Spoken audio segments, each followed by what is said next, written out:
Chapter 12.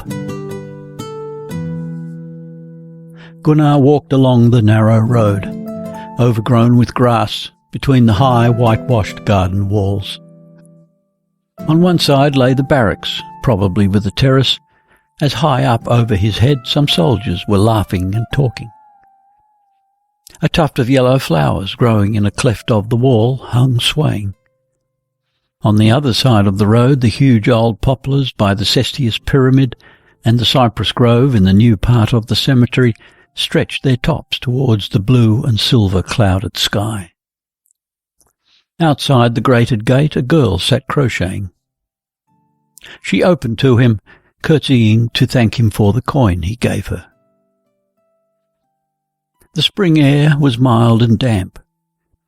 In the closed green shade of the churchyard it became wet and warm as in a hothouse, and the narcissus along the border of the path gave out a hot, sickly scent. The old cypresses stood round the graves that lay, green and dark with creepers and violets, set in terraces from the ivy-clad wall of the town. Above the flowers rose the monuments of the dead, little marble temples, white figures of angels, and big heavy slabs of stone. Moss grew on them, and on the trunks of the cypresses. Here and there a white or red flower still clung to the camellia trees, but most of them lay brown and faded on the black earth, exhaling raw, damp fumes. He remembered something he had read. The Japanese did not like camellias because they fell off whole and fresh, like heads chopped off. Jenny Wing lay buried at the farthest end of the cemetery near the chapel, on a grassy slope covered with daisies. There were only a few graves. On the border of the slope cypresses had been planted, but they were still very small, like toy trees with their pointed green tops on straight brown trunks, reminding one of the pillars in a cloister arcade. Her grave was a little way from the others. It was only a pale grey mound of earth, the grass round it having been trodden down when it was being dug. The sun shone on it, and the dark cypresses formed a wall behind it. Covering his face with his hands, Gunnar bent on his knees until his head rested on the faded wreaths. The weariness of spring weighted his limbs. The blood flowed aching with sorrow and regret at every beat of his heavy heart. Jenny, Jenny, Jenny. He heard her pretty name in every trill of the birds, and she was dead, lying far down in the dark. He had cut off a curl from her fair hair and carried it in his pocket-book. He took it out now and held it in the sunshine. Those poor little filmy threads were the only part of her luxurious glossy hair the sun could reach and warm. She was dead and gone. There were some pictures of hers. There had been a short notice about her in the papers, and the mother and sisters mourned her at home. But the real Jenny they had never known, and they knew nothing about her life or her death. The others, those who had known, stared in despair after her, not understanding what they knew. She who lay there was his Jenny. She belonged to him alone. Helge Gram had come to him. He had asked and told, wailed and begged. I don't understand anything. If you do, Hagen, I beg you to tell me. You know. Will you not tell me what you know? He had not answered. There was another. She told me so. Who was it? Was it you? No. Do you know who it was? Yes, but I am not going to tell you. It's no good your asking, Gram. But I shall go mad if you don't explain. You have no right to know Jenny's secrets. But why did she do it?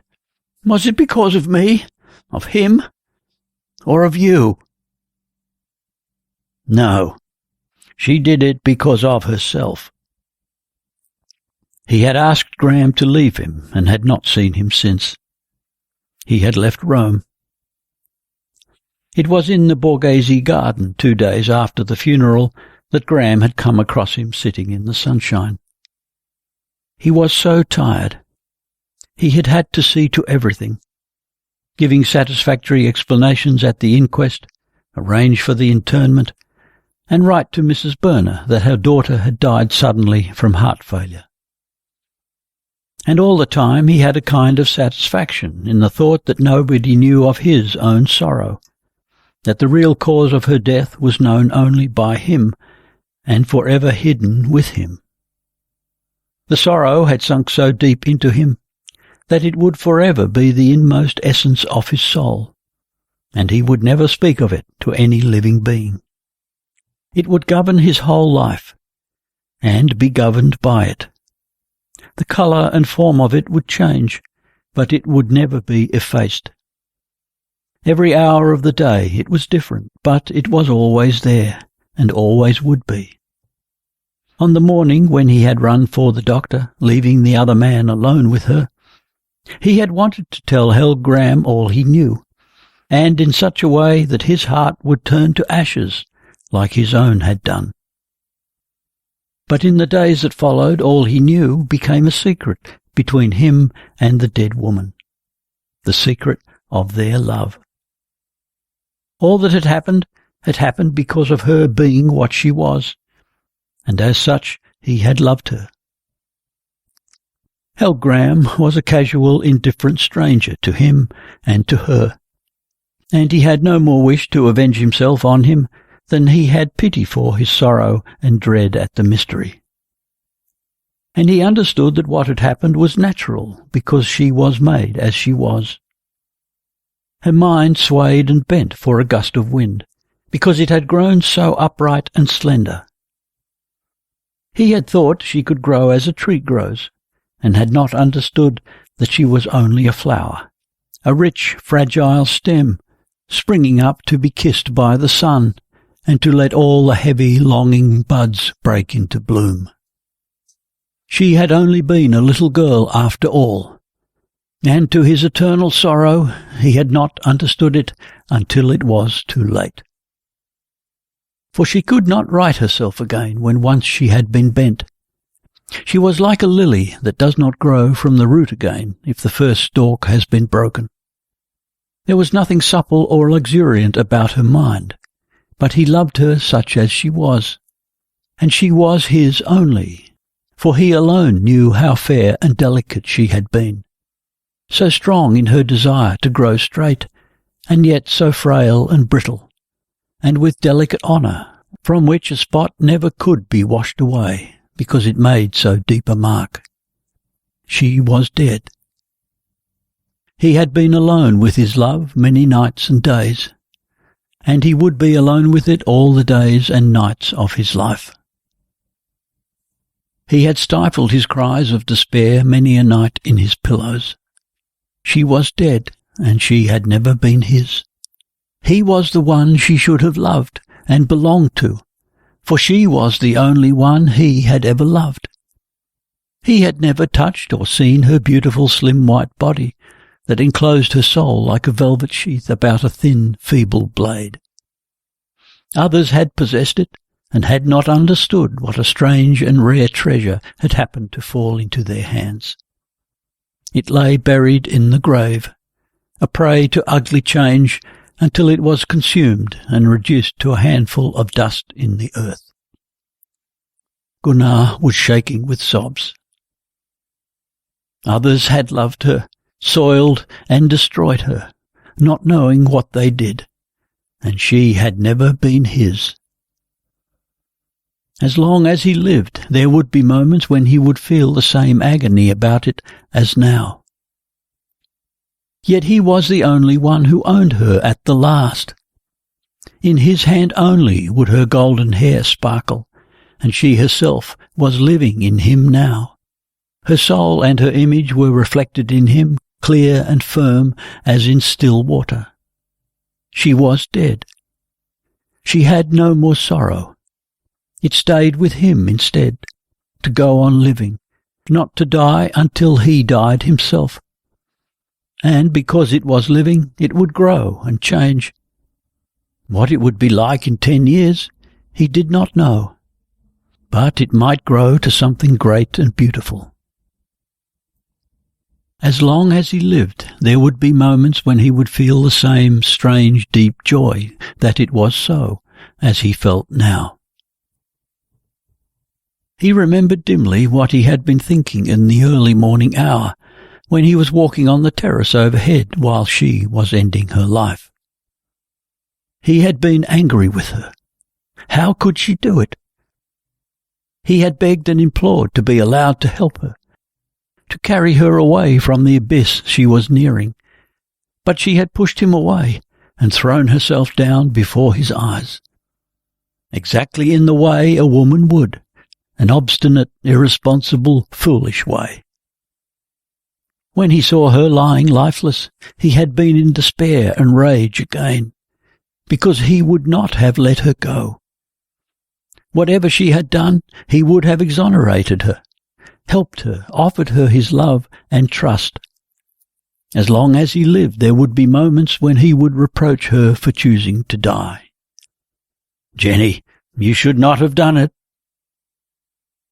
Yet there would be moments when he would understand that she did so because it was in keeping with her character, and he would love her for it as long as he lived. And never would he wish that he had not loved her. But he would cry desperately, as he had already done, because he had not loved her long before. He would cry for the lost years when she had lived beside him as his friend and comrade, and he had not understood that she was the woman who should have been his wife. And never would the day dawn when he would wish he had not understood, even if only to see that it was too late. Gunnar rose from his knees. He took a small box from his pocket and opened it. One of Jenny's pink crystal beads was in it. He had found it in the drawer of her dressing table when he packed up her belongings. The string had broken, and he kept one of the beads. He took some earth from the grave and put it in the box. The bead rolled about in it and was covered with grey dust, but the clear rose colour showed through, and the fine rents in the crystal glittered in the sun. He had sent all her possessions to her mother, except the letters which he had burnt. The child's clothes were in a sealed cardboard box. He sent it to Francesca, remembering that Jenny had said one day that she would give them to her. He had looked through all her sketchbooks and drawings before packing them, and carefully cut out the leaves with the picture of the boy, hiding them in his pocketbook. They were his. All that was hers alone was his. On the plain grew some purple anemones. He rose mechanically to pick them. Oh, springtime! He remembered a spring day 2 years ago when he had been in Norway. He had been given a cart and a red mare at the posting station. The owner was an old schoolfellow of his. It was a sunny day in March. The meadows were yellow with withered grass, and the dung heaps over the ploughed fields shone like pale brown velvet. They drove past the familiar farms with yellow, grey and red houses, and apple yards and lilac bushes.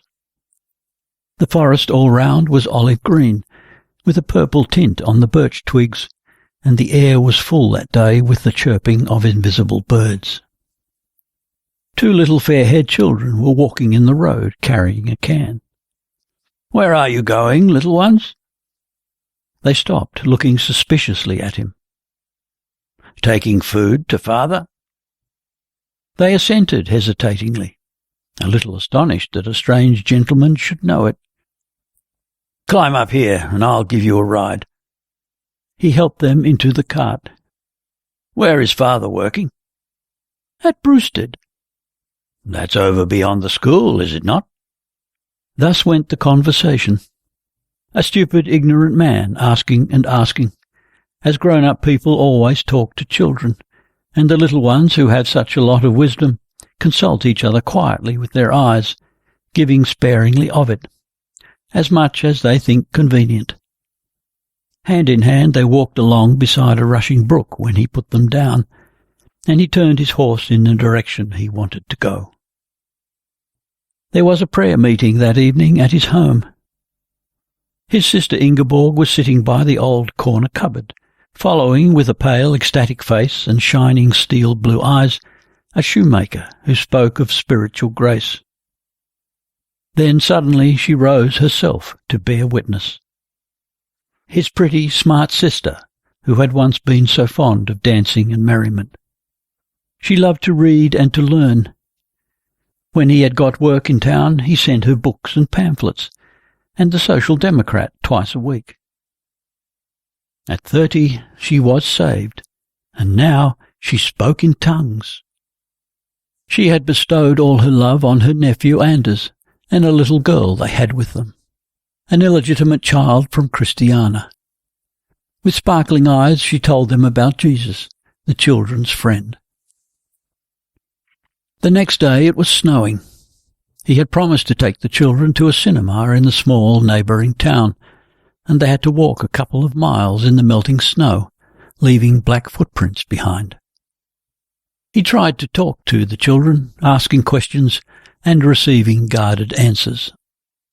But on the way back the children were the inquisitive ones, and flattered he gave frank and detailed answers, anxious to give them proper information about the films they had seen, of cowboys in Arizona and coconut harvest in the Philippines. And he tried his best to tell them properly and answer without ever being at a loss. Oh, springtime!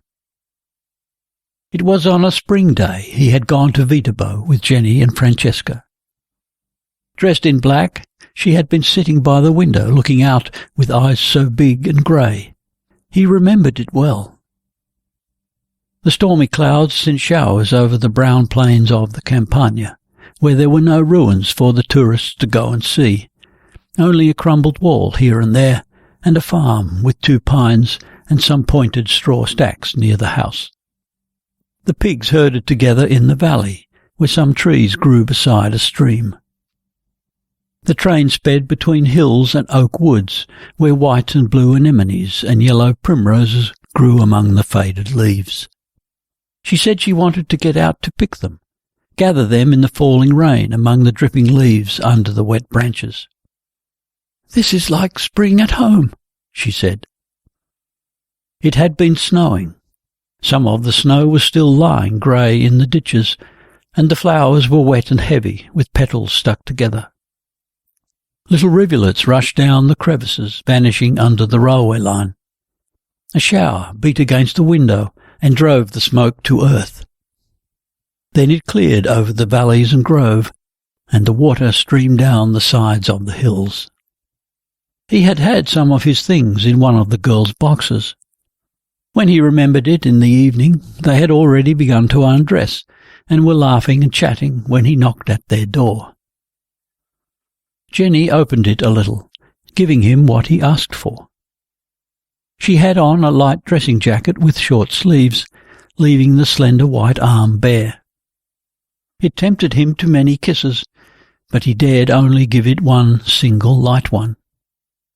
He had been in love with her then, intoxicated with the spring, the wine, the merry rain, and the sudden sunshine, with his own youth and the joy of life. He wanted to make her dance, that tall, fair girl who smiled so guardedly as if she were trying a new art, something she had never yet done. She who had stared with grey, serious eyes at all the flowers they had passed, and that she wanted to pick. Oh, how different all might have been. The dry, bitter sob shook his frame again. The day they went to Montefiascone, it rained too, so hard that the water was flung back from the stone bridge onto the girls' lifted skirts and ankles.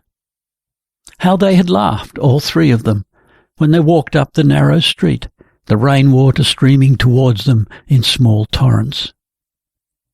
When they reached Rocca, the castle cliff in the centre of the old town, it cleared. They leaned over the rampart, looking at the lake, which lay black beneath the olive groves and the vineyards. The skies hung low about the hills round the lake, but across the dark water there came a silver line, which broadened, the mist rolled back into the crevices, and the mountain came into better view. The sun pierced the clouds, which sank down to rest round small promontories with grey stone castles. Towards the north, a distant peak became visible. Seska said it was Monte Amiata. The last rain clouds rolled across the blue spring sky, melting before the sun. The bad weather fled westward, darkening the Etrurian heights, which sloped desolately towards the far yellow-white strip of the Mediterranean. The sight reminded him of the mountain scenery in his own country, in spite of the olive grove and the vineyards. He and she had stooped behind the hedge, and he had held out his coat so that she could light her cigarette. The wind was keen up there, and she shivered a little in her wet clothes. Her cheeks were red, and the sun glittered in her damp golden hair as she stroked it away from her eyes with one hand. He would go there tomorrow to meet the spring, the cold, naked spring, full of expectation, with all the buds wet and shivering in the wind, blossoming all the same. She and the spring were one to him, she who had stood shivering and smiled in the changing weather and wanted to gather all the flowers into her lap. Little Jenny, you were not to gather the flowers, and your dreams never came true. And now I am dreaming them for you. And when I have lived long enough to be so full of longing as you were, perhaps I will do as you, and say to fate, give me a few of the flowers. I will be satisfied with much less than I wanted in the beginning of life. But I will not die as you did, because you could not be content. I will remember you and kiss your head and your golden hair and think, she could not live without being the best and claiming the best as her right, and maybe I shall say, heaven be praised that she chose death rather than living content.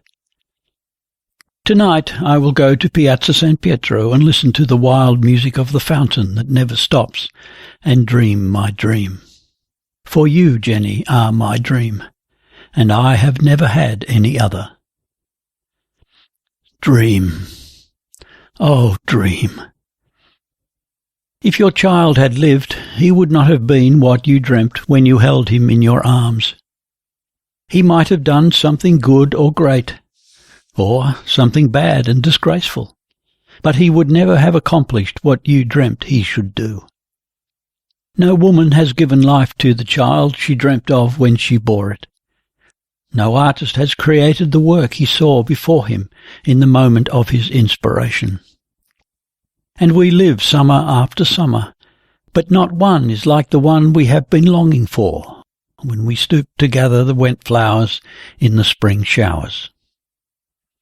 And no love is what lovers dreamed when they kissed for the first time. If you and I had lived together, we might have been happy or not. We might have done good or ill to one another. But I shall never know what our love would have been if you had been mine. The only thing I know is that it would never have been what I dreamt that night when I stood with you in the moonlight while the fountain was playing. And yet I would not have missed the dream, and I would not miss the dream I am dreaming now. Jenny, I would give my life if you could meet me on the cliff and be as you were then, and kiss me and love me for one day, 1 hour. Always I am thinking of what it might have been if you had lived and been mine, and it seems to me that a boundless joy has been wasted. Oh, you are dead, and your death has made me so poor. I have only my dream of you, But if I compare my poverty with others' riches, it is ever so much glorious. Not to save my life would I cease to love you, and dream of you, and mourn you. Gunnar Heggen did not know that in the great storm of his heart he had lifted his arms towards heaven and was whispering to himself. The anemones he had picked were still in his hand, but he did not know it. The soldiers on the wall laughed at him, but he did not see. He pressed the flowers to his heart and whispered gently to himself as he walked slowly from the grave toward the cypress grove. The end. You have been listening to Jenny, a novel by Sigrid Undset, translated from the Norwegian by W. Emma, and read by Ross Brownscombe.